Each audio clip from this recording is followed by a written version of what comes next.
parang nag-i-start na yung season ng ating mga bougainvillea. Kasi tingnan nyo, oh. Ayan, yung Brisa White, naman si Sakura Belacan. Ito si Kayata. Ang ganda, oh. Ito naman si Bella, ang variety na Hawaii. And then ito si Kiss, Watermelon Kiss. Miss Eve. Yan, Silver White. Si Silver White, sobra. Si Ruby Plate. Yan, Double Tiger Salmon. Purple na Flame. Yung Chili Yellow. Yan. Then ito po, Golden Summer Purple. So, Spider. Ayan, Spider. SSB. Ay, Red September. Ayan, ganyan. Silver Purple. Ayan, pakita ko po sa inyo kung gaano nakapuno yung aming greenhouse. Ito po yung aming pinakamahabang greenhouse. Ayan. At ito po yung mga small size. Ilan lamang sa aming mga small size na nabubuhay. Ito po yung aming nila-live selling kapag medyo malaki na. Ayan, ang kasamahan po niyan ay nandito sa gawin na to. Ayan, and then ito pa. Ayan, yung mga kasamahan niya. Ito po yung greenhouse natin sa likod bahay. Hindi po ito nakikita ng mga walk-in buyers. Dahil dito po kami nagpapalaki, nagpapaganda. Tapos may greenhouse po kami. Doon sa may gate, doon lang po napupunta ang mga walk-in buyers. So tingnan nyo po kung gaano nakalago, karami. Yung nakalagay dito sa aming greenhouse.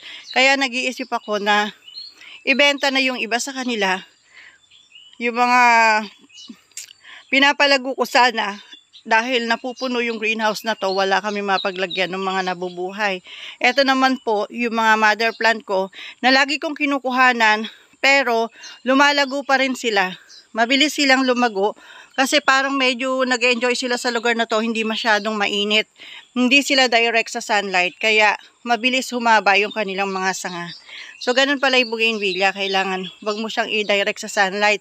Unlike yung mga nasa bukid ko, parang naninigas yung mga sanga, ayaw niya mag-usbong. Ganun po pagka matagal nang nasa init. Yung masyadong mainit sa lugar nila. Naninigas yung mga sanga, parang ayaw nilang mag-another usbong or another sprout. Hindi katulad dito, magsasawa ka kakuha. Pero, ayan pa rin, lago pa rin sila ng lago. At ang nakakatuwa dito, lagi po silang may bulaklak.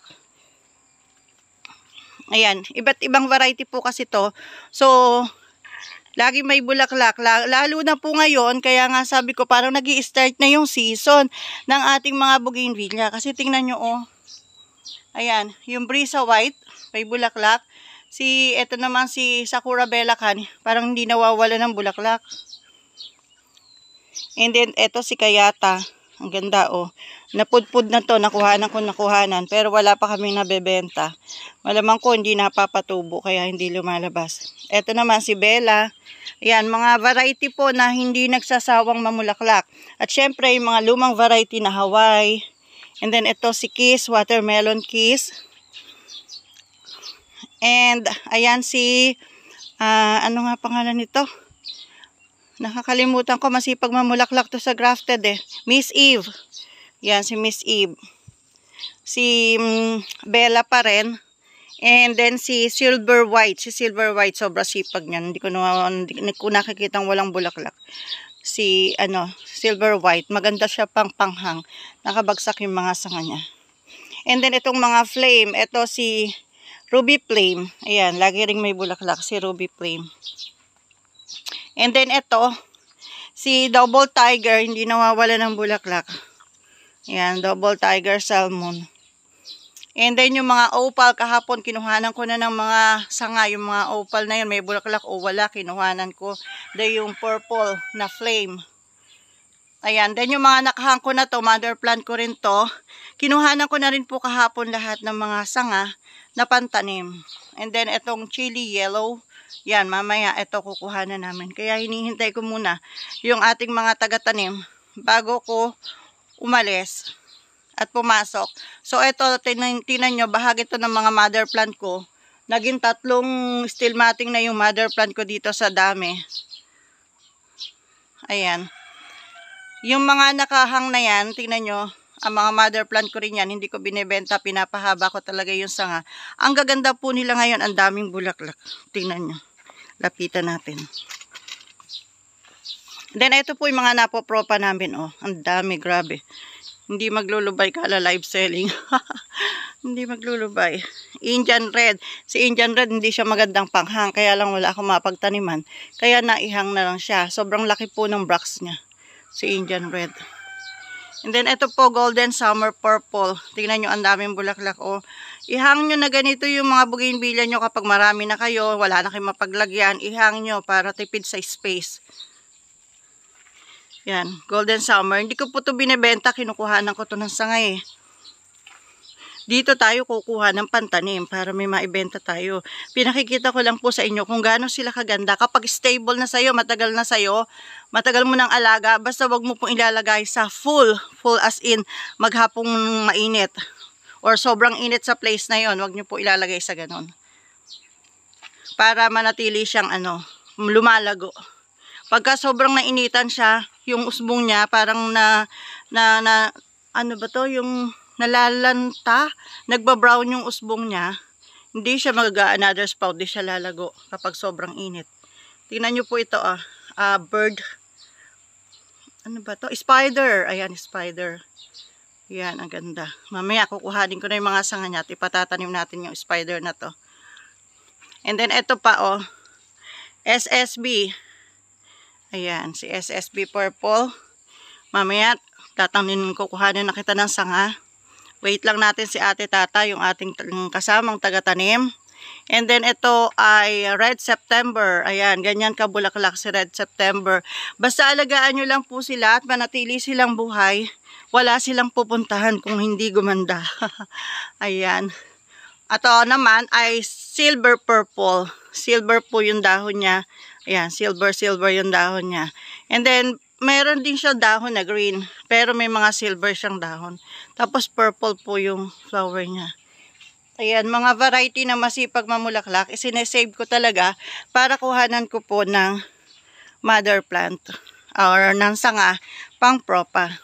So, ito po yung pink patch natin. Tingnan nyo kung gaano kaliliit ang sanga ng pink patch. Kaya mahirap po siyang itanim. O, ang liliit po ng sanga niya. Mahirap siyang ipropa. Maganda lang siya sa grafted. Ito naman po si Heteromandawi. Masipag mamulaklak to. Sobra.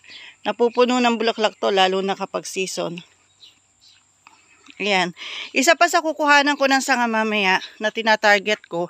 Kaya ako iikot-ikot dito. Ay yung mga tanglong na variegated. Ito po. Tanglong purple na variegated. Mahahaba na yung mga sanga niya. At madaling buhayin yan. Dati na akong nakumuha dyan. Marami silang nabuhay. Sa tanglong purple na variegated na yan. Madami silang nabuhay. Ngayon, hindi pa ulit ako nakakakuha. Ngayon pa lang ulit. Ito ba, Golden Summer ba to? Parang hindi. Parang iba yung variegation niya. Pero maganda rin siya. Hanggang dito, may tanglong purple pa dito. Ang bilis sumaba ng sanga ng tanglong purple. Kukuhanan kita. Mamaya kukuhanin ko lahat yan. Ay, hanggang dito. Yung mga tanglong purple ko pala na itanim ko sa timba. Kaya pala dumami yung sanga. And then dito, tanglong red na variegated. Ito, kukuhanan din natin ang sanga to pantanim. Tanglong red na variegated. Yan, mahaba na rin. So, yan yung mga susunod. At aabangan ninyong variety sa amin. Nag-upgrade naman po tayo ng variety. Dangan lamang. At mahirap po talaga silang patubuin. Ang madali lang pong patubuin yung mga, yung karaniwan nating binebenta. Kaya yun ang lagi nating nabebenta. Kasi sila yung mabilis patubuin. Yan, ito pa. Golden Summer White.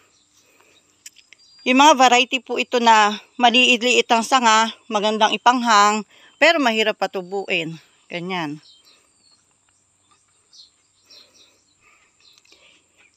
Ayan. Ano ba to? Na maliliit na to. May ID pa kaya? Tiger Nova. Tiger Nova pala to. Ang liliit ng bracts niya. Tapos may variegation yung yung dahon. Yan, si Tiger Nova. Pero masipag siyang mamulaklak.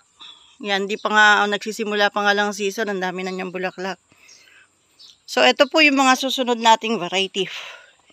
Yan, marami tayong iba't ibang klaseng mother plant. Ayan, hanggang dun. At mamaya magpapak ulit sila. Hindi pa sila makakapag-ayos dito. Kapag tapos na silang magpack, hanggang bukas po, magpapak pa sila. after nila mag-pack ng mga pinapa-LBC natin, ay makakapag-ano na sila. Makakapag-ayos na dito. So, mangunguha po muna ako ng sanga ng tanglong purple.